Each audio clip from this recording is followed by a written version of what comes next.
कांग्रेस या गांधी परिवार ने जब जब नरेंद्र मोदी पर व्यक्तिगत आक्षेप किया, व्यक्तिगत, तब तब चुनाव में उनको नुकसान हुआ और भारी नुकसान हुआ, सुपरा साहब जैसा नुकसान हुआ। ठीक, आप कहेंगे तो मैं सारे उदाहरण गिना दूं, नहीं तो एक चावल निकाल के हाथ पर रख देता हूं, देख लीजिए चावल पका है कि नहीं। चौकीदार चोर है, कांग्रेस साफ हो गई। ठीक, फिर कांग्रेस ने ऐसा ही प्रयोग आज क्यों करने की ठानी, एक विषय।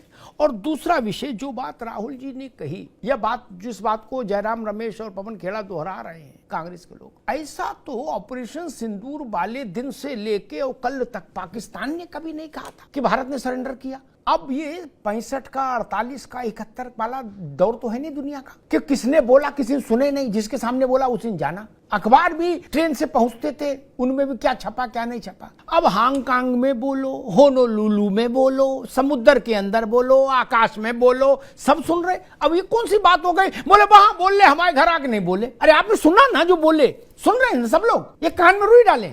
मैंने प्रश्न पूछा था, तो एक पॉलिटिकल प्रश्न पूछा था, आपके पक्ष में खड़े होकर पूछा था, कांग्रेस के पक्ष में, कि दादा रे दादा, आपने जब भी मोदी को व्यक्तिगत तौर पर लांछित करने का कोई का प्रयास किया, आपको वोट में भारी नुकसान हुआ, भारी। मैं मोदी जी की चीफ मिनिस्टरशिप से उदाहरण गिना दूं, एक सांस बिना गूगल देखे। जब जब सोनिया जी ने ये पुण्य कार्य शुरू किया था, मौत का सौदागर, क्या, और लोग कहते थे कि हो सकता है उस बार चुनाव में मोदी नहीं रिपीट होते गुजरात में, लेकिन सोनिया जी ने मौत का सौदागर कहा और बम्पर वोट के साथ रिपीट हुए। वहां से आगे चलो और आ जाओ 2019 तक, चौकीदार चोर है, पार्टी साफ हो गई। मैंने इसलिए पूछा था। और दूसरी बात मैंने ये पूछी थी, इसका उत्तर नहीं आया, कि जो बात राहुल जी ने कही वो कहीं से तो उनको पता लगी होगी, ये कोई फिल्मी स्क्रिप्ट का मसला तो है नहीं, कहीं से पता लगा होगा। अच्छा, वो गांधी परिवार है, स्वाभाविक है, उनके भी वैश्विक स्तर पर संबंध है, लेकिन जो बात उनको कहीं अमेरिका से पता लगे, कहीं से पता लगे, उनके मन की कल्पना हो,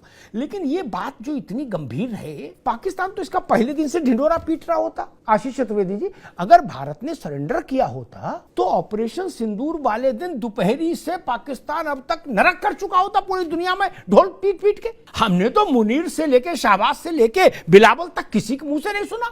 यही सुना कि दैया बहुत मारा, बताया कम रहा है, भारत मारा ज्यादा है। आज भी मैं बिलावल को अमेरिका में सुन रहा था, वो कह रहे थे ज्यादा मारा है, ये बताया कम है इन्होंने वैश्विक बिरादरी को, भारत ने। ये सूचना विपक्ष को फिर कहां से आई होगी आशीष जी, कि ट्रंप ने टेलीफोन किया और टेलीफोन पर कहा नरेंद्र सरेंडर। भाई, भारत के प्रधानमंत्री और अमेरिका के राष्ट्रपति के बीच की बातचीत, वो तार की हो चाहे बेतार की हो, मुझे नहीं लगता उसको हैक करने की अभी तरकीब किसी के पास आई है। ट्रंप अजीब है, फिर भी मैं ये कहूंगा बिकट अजीब होते हुए भी, कितना बिकट, दुर्धर्ष अजीब होते हुए भी, क्या डोनाल्ड ट्रंप ने ये दुस्साहस किया अपने 12, 13, 14, 20 ट्वीट में कभी, कि हमने कहा नरेंद्र सरेंडर, उन्होंने कहा जी, ऐसा बोला क्या किसी माइकल लाल ने? कोई बोल सकता है क्या भारत के लिए? ये तमाशा बना दिया दुनिया भर में आप लोगों ने। कोई बोल सकता है? इतनी बड़ी ताकत कोई है क्या दुनिया में? समझाइश अलग चीज होती है, अरे भैया देख लो, मान जाओ, अरे होता है, ऐसा कोई बोल सकता है क्या?